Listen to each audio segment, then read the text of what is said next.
But his family comes to him and says, listen, I know you're zeal, but you know what?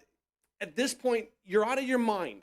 You're not thinking clearly. The zeal for God is consuming you to the point that you're not ministering to yourself. You're giving and you're giving and you're giving, and sometimes you got to take back. And what Jesus is like, hey, listen, you don't understand. Man doesn't live by bread alone, but by every word that proceeds from the mouth of God. I have food that you don't even know of yet.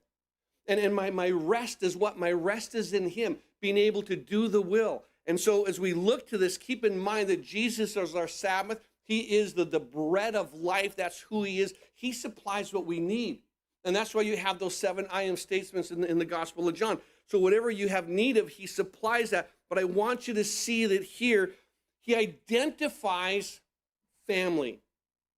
Now, his own family is here. And after they said, listen, he's out of his mind. And it says here in verse 21, when his own people heard about it, they said they went out to lay hold of him. They went out to literally, the word means to seize him, to take him away from the ministry. We have to rescue you. We have to do an intervention because of your zeal for God is costing you too much. And we don't want you to lose out on what you can do for you. It isn't about me. It's about the Father. But his family so thought that they had this knowledge of what his ministry should be like, what the average person does. And keep in mind, the average person is what? They're very content doing just enough. Some people are content to say, I'm just content to do what? Go to church on a Sunday and check a box. I'm content to, hey, maybe praying when I eat a meal, and that's enough.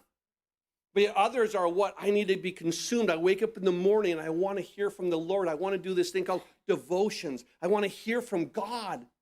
I want to pray. I want to just ask God to meet me in this event, and that event, and this event. As I go through my day, I want to pray and say, God, meet me here and direct me here. You understand praying without ceasing? But there's others like, that's a little bit too zealous. It's a little bit too much. Let's back it off a little bit. Because I think the average Christian is what? Well, just like Jesus warned there in Revelation, that what? They're lukewarm. I'm content just doing this. It's enough. Rather than saying what? Man, he gave me everything. I want to give him everything.